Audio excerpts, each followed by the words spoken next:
It is your Classic Metal Show right here on the ClassicMetalShow.com. That, of course, is Don Dokken from the Ashes release. So we kicked off the show tonight with Accept from their latest release, and we heard Dying Breed.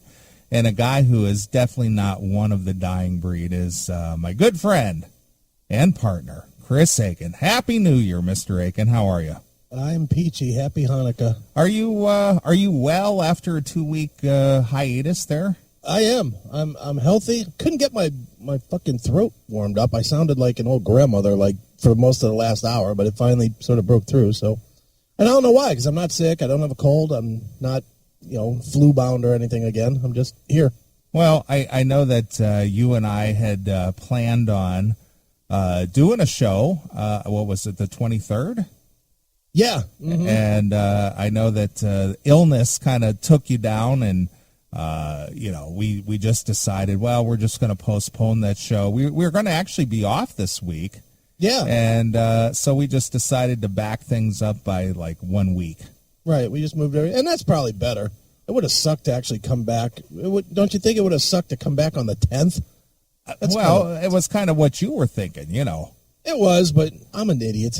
I got my mind in other places. Right. This is a new year this year. You got to step up and fucking take charge and say, no, asshole, this is what we're doing. Sure, absolutely. Well, I know that you do a lot of the scheduling and the planning and kind of decide what we're doing and when, et cetera. And, I'm not one to argue with you. If it's not a big deal to me, it's not a big deal. Right, exactly. So, I was like full in agreement with you. It was just like, okay, if that's how you want to schedule the time, yeah, that's fine with me. Hey, it worked out. You got to come here for a while. Not here, because of course you couldn't be within 10 miles, and still we couldn't fucking meet up. But yeah, because somebody didn't invite me to the Man Palace. Get the fuck out of here. The Man Palace has an open door policy for anybody in the 9. You know that, right? But I know that you kind of got bombarded there this week, and I know you were involved with business dealings, etc. I mean, we tried to hook up on Monday with Mikey and whatnot, and then you got some news about the Pinball Palace and all that kind of stuff, and it was just like, all right, well, I see this isn't going to happen. Yeah, it was definitely. And then the worst part, though, was that you couldn't hang for last night. I know there was reasons and whatever, but, dude, did you miss a show? Yeah, I'm sure I did. And believe me, I was all about coming out. I really did. I wanted to come out, and I thought, you know what, I'm gonna start a new gig on Monday, and we'll talk a little bit about that. And I thought, you know what, I've been away from the house for close to 2 weeks, right? And I got laundry to do. I got some catching up to do. I kind of want to get myself focused for Monday and, start a new venture just like you.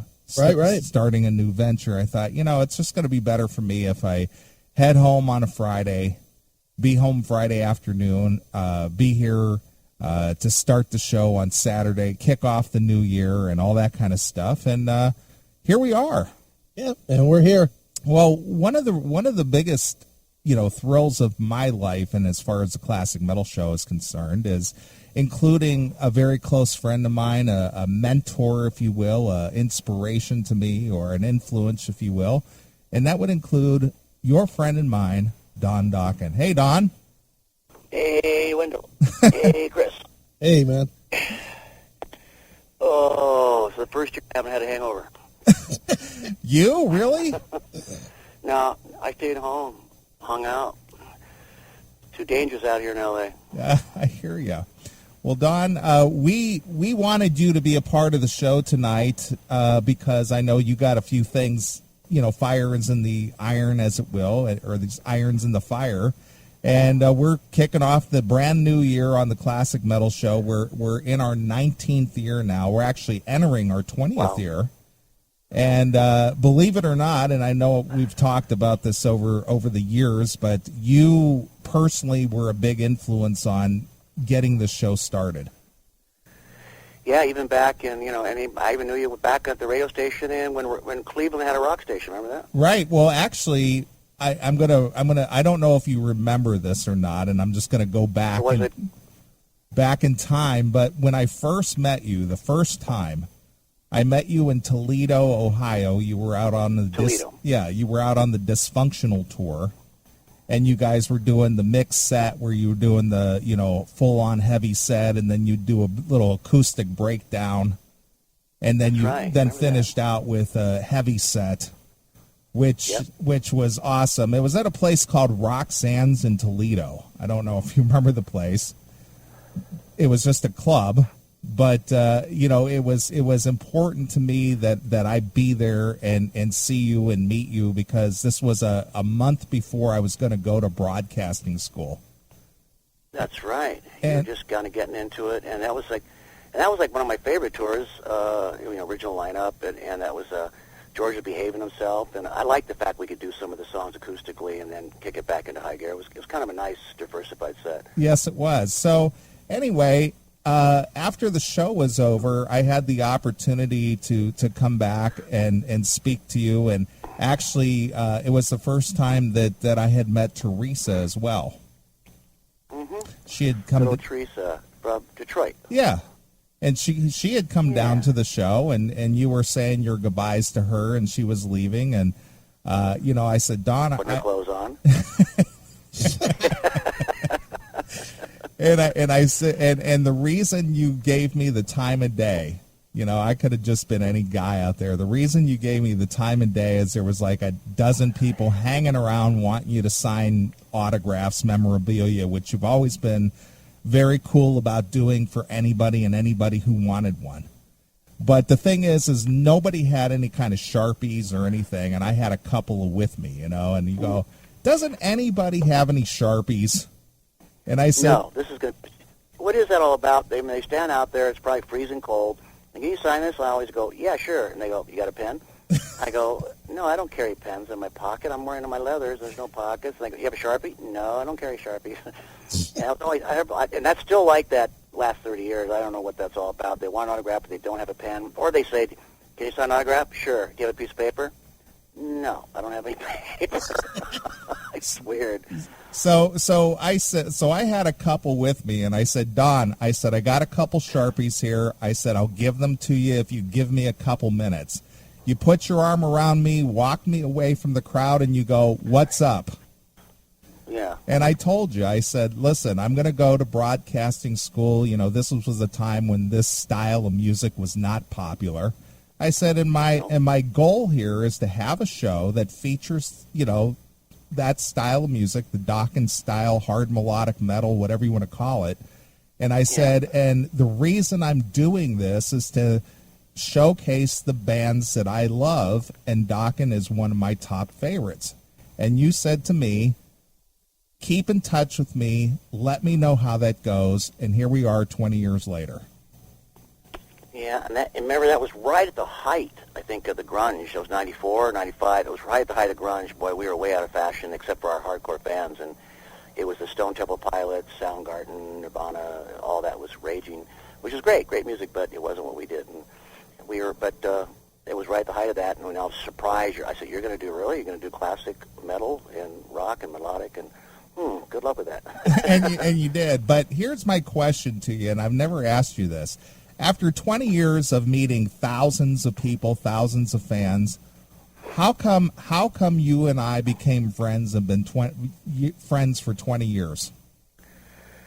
Well, because we both appreciate, I think, what we love, and you're one of the first people. You and Chris are very knowledgeable about, not just the bands from L.A. or New York or America. You knew about Saxon, and you knew about Priest, and you knew about all the English bands and all that stuff, and you were, Raven and all those bands and Accept, and those bands hadn't really, had a lot of success, except for Priest, in those days, and I just thought it was interesting that somebody would have the same loves that I did for this type of music I've been influenced by. And you're still doing it, and you play some stuff. You sent me CDs. I'm like, who is this? I don't know who these guys are, but really cool shit. You go, hey, check this out, Don. You send me little care packages, and I go, I like that song. I like this song. I'll have to borrow that riff, and maybe I'll take a little bit of that, and borrowing. And so thanks for helping me out with those songwriting. Nice. Well, Don, since we're talking about European bands a little bit, this is sort of a tie-in. I just got in my hands. I literally have not even listened to it yet to know if it's good or bad.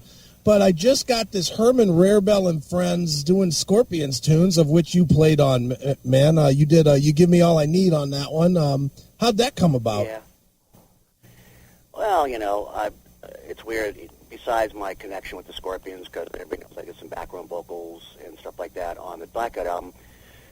Years later, after knowing Scorpions, Herman moved to L.A., and he was living in an apartment down in Redondo Beach by my house where I live in Manhattan Beach, and he was looking for a studio, and I turned him on to Total Access, which I've done tons of work there with Wynn Davis, and he wanted to do that album, Herman's the German. And I said, okay. So I ended up, staying at his house and writing with him and writing lyrics. So we started becoming very fast friends. I didn't know at that time that Herman, because usually the singer or the guitar player writes all the lyrics, but Herman, has perfect English. He went to English boarding school, I think, and he has a very good English. So he wrote a lot of the hits, like Big City Nights and No One Like You, and I think a lot of the songs. He wrote a lot of the lyrics in the Scorpion songs. So anyway, we wrote that album, Herman's the German, and then I sang the whole record, and then to find out I wasn't allowed to sing that record because I was under contract, so I ended up singing half the record, and I had Jack Russell come in and redo the rest of the songs, and I produced it. So that's how Herman and I became friends, and of course, here we are years later. He asked me to, talk about some of the crazy things that him and I did. No, what he did. And that he was writing a book, and he said, can you tell me about, what things were like when you and I were, had this big, beautiful penthouse overlooking the ocean. And I said, you really don't want me to talk about that, do you? I mean, you really want me to talk about it? You want me to talk about me coming home at 8 in the morning from being in the studio all night and finding a girl tied up in my bed? He says, yeah, you can talk about that. I said, okay. And the funny thing was, I came in, I said, she was tied up, and he was upstairs with some other girl, and I said to the girl, let me untie you because I want to crash. And she said, oh, no, you can't untie me. And I said, you been there all night? She said, yeah. I said, well, we untie you. She goes, no, Herman has to do that. I said, okay, hang on a second. I said, hey, Herman, there's a chick tied up in my bed. Can you go down and untie her, please? This is a true story. He goes, can you untie her? Because I really want to go to sleep. I've been listening to music for 12 hours, producing, I'm really tired. So he did. So that was wacky. And then he asked me to do this Herman and Friends tour, which was going to be in December. A lot of singers, John Parr. I can't remember all the singers. The guy from Toto. But I've just known for a long time. But I didn't do the tour. So I said, I'll sing one song on your album if you like. And so I sang whatever song I sang. I don't know what it is. No One Like You. You sang "You Give Me All I Need." Well, You Give Me All I Need. That's right. I had the acoustic version. I put my own spin on it. I don't know what to say about it. I just knocked it out at my house and hanging out with my friend Darian, who's my engineer, Rundle, and Darian Rundle said, let's just knock it out. So I tried to do it the way. It's hard to, it's hard to do a remake because what's the old saying? Don't fix it if it ain't broke. So Right. basically, it's just the song without heavy guitars. I just kind of try to keep Klaus's vibe because Klaus already nailed it the first time. So I didn't want to change it. I didn't want to do anything. I didn't want to Dokkenify it. So I just tried to keep it true and just put my little vibrato spin on it, and that's what happened. It's on the record. Sure. Well, Don, do you like doing that kind of stuff as far as working with other people, or does that take time?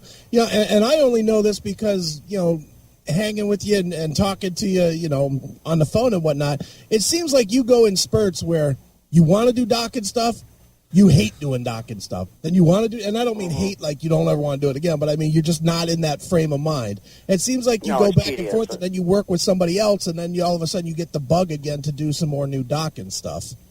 Yeah, I do. Like when I did the Solitary album, which was never been released, I got 9 songs, all ballads, and some people love it, some people hate it. They say it's too mellow, too chill, too cathartic, too mopey. And I said, well, it's just poetry put to music. I like the record. I never released it. I put it out briefly here and there in the iTunes, and I pulled it. I give the CDs away now to people.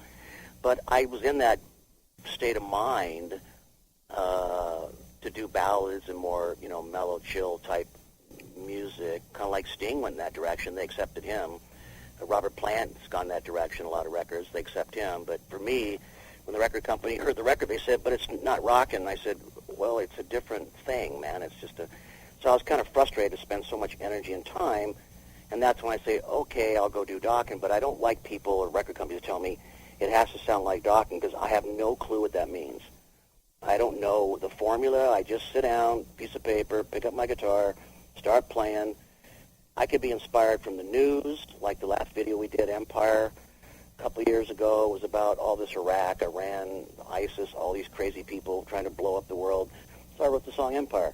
It depends what inspires me, you know, and I guess at the time I was writing all those ballads, I was just in a very chill kind of state of mind. I've been touring for, 20, 30 years almost at the time, so I was ready for a break, but I do get bored. You know, I all of a sudden, what inspires me, honestly, is when I hear a new band, and I go, whoa, this band rocks, this is awesome, I love it, and that inspires me to go, I want to write a rock song. It's inspiring. Sure. Well, Don, speaking of inspiring, do you listen to Spotify at all? Do you have Spotify? Nope. All right. I have Sirius. That's about it. Yeah. Well, Spotify. Hair Nation. Right. Well, Spotify is a pretty cool service. I don't know if you have an opinion on it because they do release a lot of material. Brand new stuff, and you can listen to it whether you buy it or not, or have a membership to it. But they have pretty much the entire Dokken catalog on there. And I was listening to the Japanese version of Dysfunctional, which was just Dokken prior to the CBS or Sony release here in the U.S. And the mixes are different on 9 of those songs than what they were here in the U.S. Did you guys have to do alternate vocals for that, or did you recut some of the vocals? Because some of the intros and the outros and the breakdowns in between the songs, even though they're the same songs, you do a lot of different vocal stuff with a lot of the songs. How did that work out? How does that happen? Dysfunctional. Dysfunctional was supposed to be a solo album. As people don't know, maybe Dysfunctional was going to be my, after Up to the Ashes, it was my next Don Dokken solo album. I didn't want to call it Don Dokken, but since I had lost the rights, which is bizarre to use my name Dokken for 5 years, because the other 3 guys wouldn't allow me to use it, even though it's my name, because we were a corporation and I don't want to get into all that bullshit. But so I was going to make another solo album, and I started writing it, and since I built a recording studio, I started writing Dysfunctional, and I'd written it. And then Jeff came back, wanted to come back in the band. He hadn't, he wanted to get back in Dokken. And then Mick left Lynch Mob, and he wanted to be back playing with me. So the 3 of us basically wrote Dysfunctional entirely by ourselves. George came in when we signed the Columbia deal, right at the very, very, very end of the album. He didn't really have anything to do with that record. We just redid some solos, and he cut some of my rhythms because I played most of the rhythms. Jeff and I did all the rhythms. So George just came in and shredded over some songs, and that was about it. And as you know, that song's got a lot of Beatle influence and sitars, and it was my first record where I could write anything I wanted without having to give into the pressures of the lead guitar player, being George, wanting to do what he wanted to do, and we're fighting back and forth what to do. So it was nice, that record. It's my favorite record, I have to admit. Dysfunctional was the greatest Dokken album, in my opinion, we've ever done. And it was nice because it was fun. It was great. Jeff loves the Beatles. Mick loves the Beatles. We took that Beatles influence and all the old Cream influences and Eric Clapton and all these songs like Blind Faith, and took some of those influences from those great bands and put it into Dysfunctional. So that album I was really proud of. And then George came in and shredded on it, and the rest is history. But the point about the changes is when Sony signed us, we had already signed a Japanese record contract before Sony, and they wanted it out ASAP, because obviously if you put it out in America, then people buy the import, and then the Japanese sales are down and all this crap. So that's why I got changed. I can't remember what I changed. Just for some reason, Sony wanted us to remix some of the stuff, and I said, okay, well, if we're going to do that, I'm going to change a couple things that I thought should have been done in the first place. That's all. Some people like the Japanese version better. If you ask me what the difference is, I can't tell you.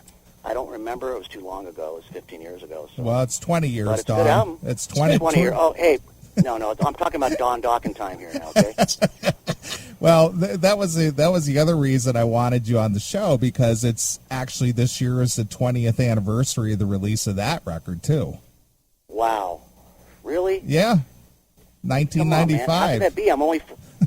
Well, wait. I just turned 41. So I was like 21 years old when I wrote that song. Right. But Time flies, you know. But you can definitely tell the difference, because the Japanese release was almost more raw and almost, and the American release was a lot more slickly produced, Slick. And listening to the vocal things that you were doing, you kind of did more like ad-libbing almost. Yeah, I was scatting. Yeah, for the Japanese release, and it was more straight ahead for the American release, and I was just wondering if you basically cut two different vocal tracks. Yeah, I did. I did the way I wanted it, which was I said, guys, I don't want to sit here and punch in every word and punch in every line, because you lose the vibe, you lose the moment in time. I just want to put the song up, put my headphones on, crank it up, and let me sing it. And if I make a couple mistakes, I'll go back and I'll fix them. And that's how we did the original version. But then Sony, I don't know if it was Jean-Claude didn't like the scatting. He thought maybe it was too blue, a little too blue. And I think I was really kind of heavy. I'd been listening to a lot of Glenn Hughes. He's a good friend of mine, and he had worked with me on my solo album, Up From the Ashes. And I was hanging with Glenn. Glenn lived with me for a while, for several months in my house. So hanging out with Glenn Hughes, he's such a bluesy singer. I tried to inject some of those blues chops that I copped from him into Dysfunctional. But for some reason, I think Sony just wasn't keen on it. They didn't like it. They thought they wanted more straight ahead, like you said, slick, a little more reverb, a little more echoes, a little more quote-unquote commercial, which I hate that word. And that's how it got slickified. Right. Well, I spoke with you briefly around Christmas, and I was very jealous. You gave your kids your Dysfunctional gold records.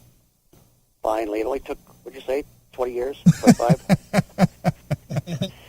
I was having some records remade, because back in the day when they made gold records, they gave you these like black Mylar frames. They were kind of cheesy looking, and that's the way the gold records were made. And, of course, my kids had gold and platinum records from back in the day. I had a lot of records in my studio. And over the years, they'd faded. The Mylar had come off. They're breaking. They just looked like crap. So I took them back to the company that makes the RIAA certifications at Platinum Jewel in Venice, California, who does all the certifications now and makes the records. And I said, can you fix my records? And she said, sure. And then I asked my kids, are there any records I didn't give you? And my son and my daughter, Jessica says, I love Dysfunctional. It's my favorite record, did it ever go gold? And I said, I don't think so. I said, well, actually, it sold 400,000 out of the box. It sold 400,000 in like 30 days. So I'm assuming it must be gold after 25 years. So sure enough, I checked, and it was gold. And I went, yay. So I ordered some gold records for Dysfunctional. I was really stoked to get that. And Mick just found out. I told Mick, he goes, what? For gold? I want a copy. Yeah. I said, okay. Excellent. It took a long time, though. Took a long time. I mean, look at Breaking the Chains, and people think of Breaking the Chains as this iconic song we first broke out with, and that album didn't go gold for 7 years. All the other albums were platinum, double platinum, multi-million selling, and Breaking the Chains was just hovering about 300,000 because they stopped making it. And finally, when we were getting really famous, Elektra decided to re-release Breaking the Chains, put it back in the stores, and people went back and said, what's this? This is Breaking the Chains. Oh, wow, and they bought it, and it went gold. And then I think it creeped to platinum over 30 years. So It took a long time, though. And nowadays, you can't do it. You'll never get a gold record again. Well, have you heard the remastered versions of the first 4 releases? On the vinyl? Well, they remastered them. I guess some company over in Europe remastered them and re-released them. Right, they remastered them, put them out on vinyl and CD. I had nothing to do with it. And I haven't heard them. I don't know if it's better or worse. Honestly, they sent me the records, and I don't have a turntable. So I haven't heard them. I got to get one. They're actually selling turntables now. You can go back to Best Buy and all these places. You can actually buy a turntable again. Sure. Well, actually, they do sound quite a bit better. They do? Yep. Well, that's good because it was really strange. I can't remember the person that was mastering this at the time. Oh, it was Bob Ludwig. He was like the guy, the famous guy in New York. He's passed away now. And he was the guy, the go-to guy to have your records mastered. But unfortunately, I think during those days, when they mastered a record, they compressed the hell out of it, because that way on the radio, it was always the same volume as everybody else, which kind of takes the dynamics out of a record. But that was the mentality of, look, the records has to sound the same volume as everybody else, and there's rules and regulations on the radio, but radios, drifted off. And so when they remastered them, they just put it back the way it was. It should have been. No compression, no limiters, and that's probably why it's more in your face and more punchy, the way we did it in the first place. So, but unfortunately, that's what Bob did. He did, everybody from Def Leppard to Journey to Whitesnake, he did everybody. But he wanted to make all these people's records sound even. I don't know how to explain it. It was a radio thing. It's almost flat. Yeah, it's flat. There's no dynamics. It's just full blown all the time and kind of soft. So no matter how much you turn up the radio, you don't get a lot of, the drums don't pop out, the vocals don't pop out, and you turn it up. Everything just stays the same. And that was the way it was in the 80s, in the 90s. People, that's the way radio stations rolled. So these guys that master these records, you bust your balls on mixing the record to sound kick-ass in your face, and then they kind of neuter it. And Metallica, when they did the Black Album, they went the other direction on the Black Album. That's why it's such one of the reasons, besides being great songs, is that album just sounds really in your face and punchy. Because Metallica I think they had the mentality of, we're not going to get played on the radio anyway. They don't play us on the radio, so we're going to make it the way we want it. We only care about the people that buy it with how they hear it. We don't give a shit about radio. And that's why that record sounded so good.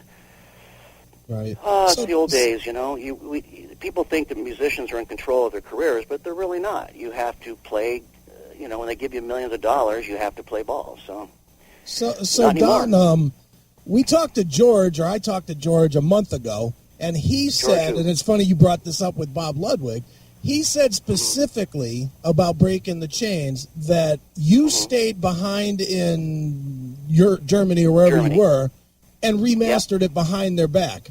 That was his exact quote to us. And so you're George saying Lynch that would have been Bob?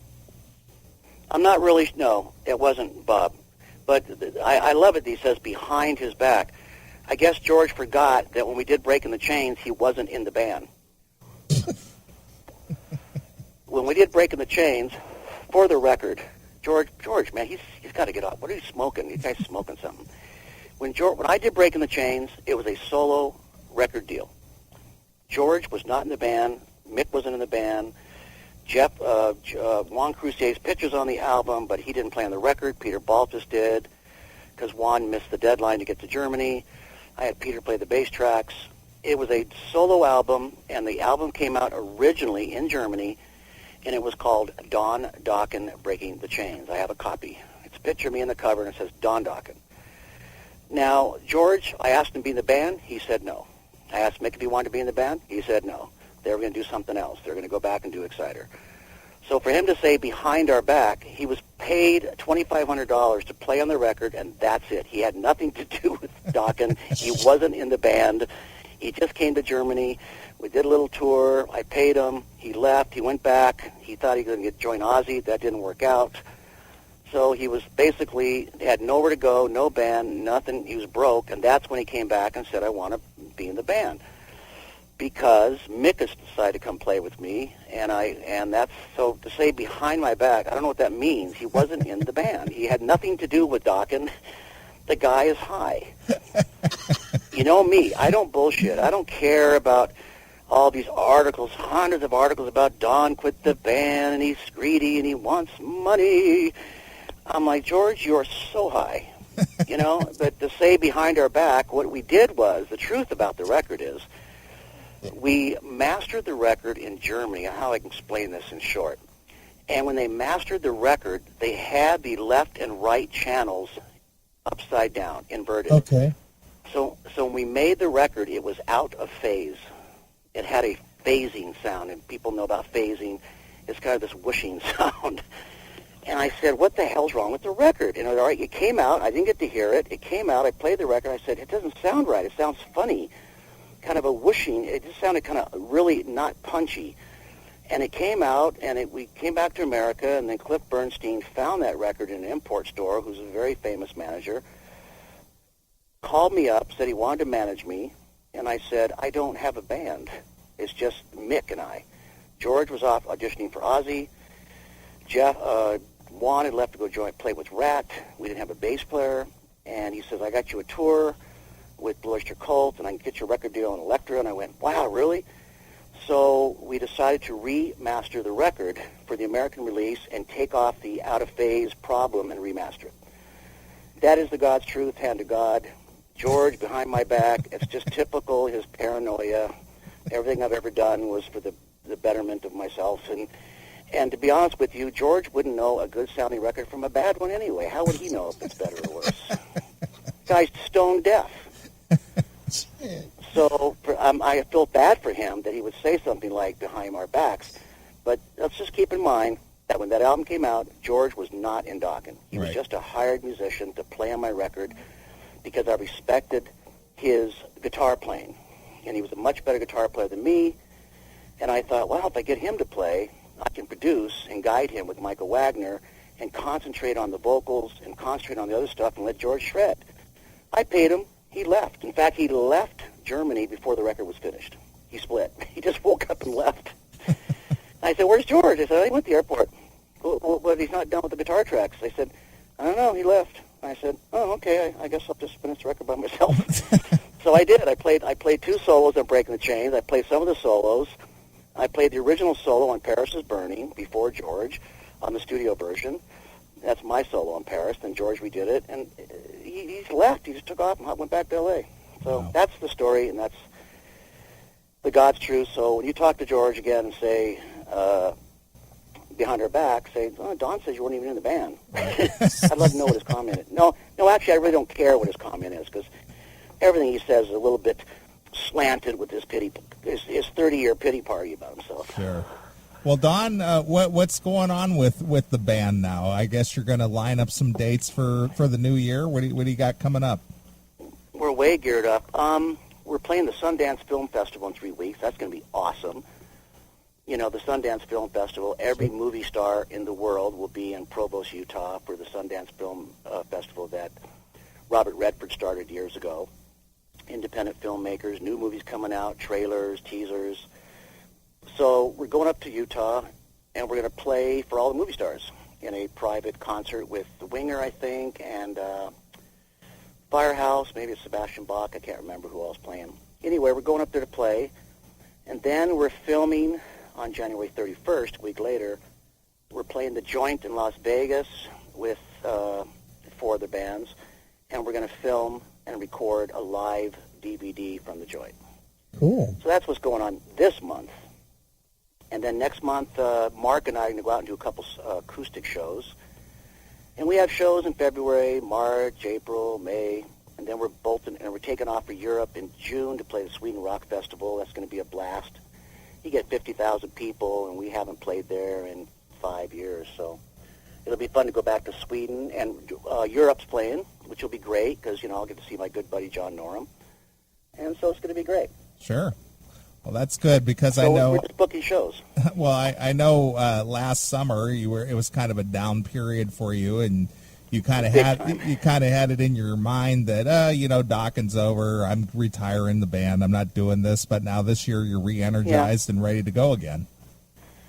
Yeah, well, I think it was not just me. John was like, as people maybe do or do not know, John Levin, he's an attorney, so he gets these court cases and he has to go to court, and it's hard to play with Dokken when he's in court in a suit and tie and dealing with that kind of madness. And, but then John went back to doing it last year, and he said, I can't stand it. I hate being a lawyer. I said, well, you always say that.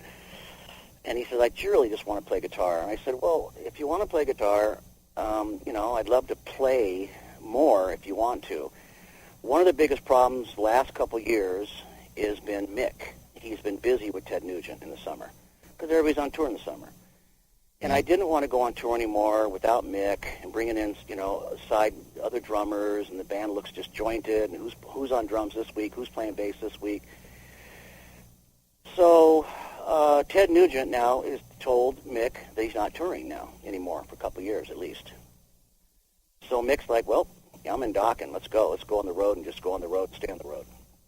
So I got Mick back in the band. John wants to go out and play. We have a new bass player, Mark Bowles, who's an amazing singer. If anybody knows the bands, he's played with like Yngwie and all those things. He's a lead singer, but I didn't know he was a bass player. He said, yeah, I was the bass player, like 20 years ago in Ted Nugent. And I said, really? Didn't know that. So Sean McNabb was doing a solo project, and he was doing other projects, so Mark stepped in and took over. Nice. So we have a new lineup. With Mark singing vocals with me, the harmonies with Mick, they really have taken a return to the classic Dokken sound because I've got a really strong singer on bass. And so it's kind of energized me to write another record and go on tour. Good for you. Well, I'm looking forward to hanging out with you, and I'm sure we'll catch up somewhere down the road here. But yeah, we're ready. We're going to book shows. We're going to be out. We're looking actually for we might be going on tour in June after Sweden Rock, doing 30 shows. They're working on it right now. I can't really talk about it. It's 4 bands. It's going to be called, I can't remember what the tour is called. But we're going to do what they call boots on the ground, tour buses and all that stuff, and hit the sheds, hopefully in June, July, and we'll see how it goes. I'm not keen about going back to Europe because I hate sauerkraut. I don't like it. So right now I'm just chilling. I got my recording studio I just built at the new house with Elizabeth, and and I'm just, every day I'm just kind of chilling. I mean, right before I called you guys, I was down in the fish pond just putting some new koi fish in the pond. That's what I call an exciting day. There you go. Well, Gotta Don, put those koi fish in the pond. Well, Don, I can't think of a better way of kicking off my 20th year doing the Classic Metal Show, but to have you as part of the show. Congratulations.